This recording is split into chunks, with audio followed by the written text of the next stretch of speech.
ओम नमः शिवाय। श्री शिवाय नमस्तुभ्यम। मैं मीनू शर्मा आप सभी का आपके अपने YouTube चैनल की कथा टीवी पर स्वागत करती हूँ और आज की इस वीडियो में मैं सुनाने वाली हूँ आपको शुक्र प्रदोष व्रत कथा।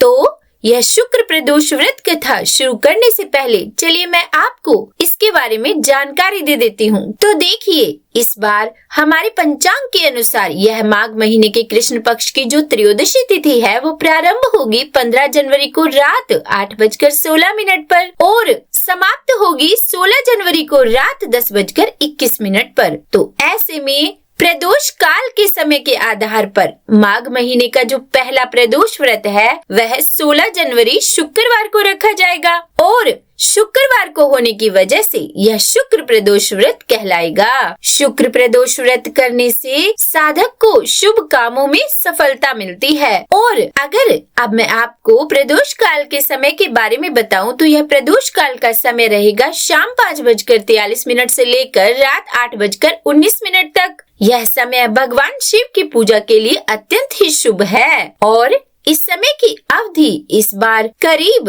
2:36 की है। तो चलिए अब सुनाते हैं आपको शुक्र प्रदोष व्रत कथा। तो बोलिए प्रेम से हर हर महादेव। एक समय एक नगर में 3 मित्र रहते थे। उनमें से एक राजकुमार था, एक ब्राह्मण का पुत्र था और तीसरा धनिक का पुत्र था। राजकुमार और ब्राह्मण कुमार तो विवाहित थे, वहीं धनिक के पुत्र का विवाह तो हो गया था लेकिन उसका गोना नहीं हुआ था। एक दिन तीनों मित्र स्त्रियों पर चर्चा कर रहे थे। ब्राह्मण कुमार ने स्त्रियों की प्रशंसा करते हुए कहा कि नारीहीन घर भूतों का डेरा होता है। और जब धनिक पुत्र ने यह सुना तो तुरंत ही अपनी पत्नी को लाने का निश्चय कर लिया। तब उसके माता पिता ने उसे बहुत समझाया कि अभी शुक्रदेव डूबे हुए हैं, ऐसे में बहू बेटियों को विदा करना शुभ नहीं माना जाता। लेकिन न उसने अपने माता पिता की बात मानी और अपने ससुराल अपनी पत्नी को लेने चला गया। ससुराल में भी उसे बहुत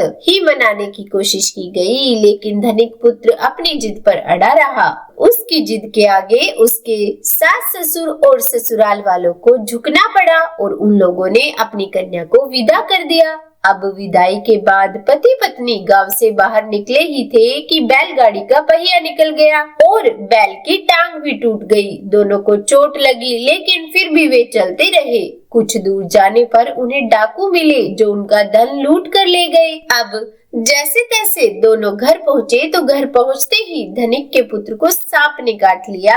उसके पिता ने जब वैद्य को बुलवाया तो वैद्य ने कहा कि 3 दिनों में सांप के काटे जहर का असर होगा और यह मर जाएगा। जब ब्राह्मण कुमार को यह खबर मिली तो वह धनिक पुत्र के घर गया और उसके माता पिता को शुक्र प्रदोष का व्रत करने की सलाह दी और कहा कि इसे इसकी पत्नी के सहित वापस इसके ससुराल भेज दें। धनिक ने ब्राह्मण कुमार की बात मान ली और अपने पुत्र को उसकी पत्नी के साथ वापस उसके ससुराल पहुंचा दिया। और फिर धनिक ने अपनी पत्नी के साथ शुक्र प्रदोष व्रत किया और भोलेनाथ से अपने पुत्र की लंबी आयु की कामना करी। वहाँ धीरे धीरे उसके पुत्र की हालत ठीक होती गई। शुक्र प्रदोष व्रत के प्रभाव से धनिक पुत्र पर आया कष्ट दूर हो गया।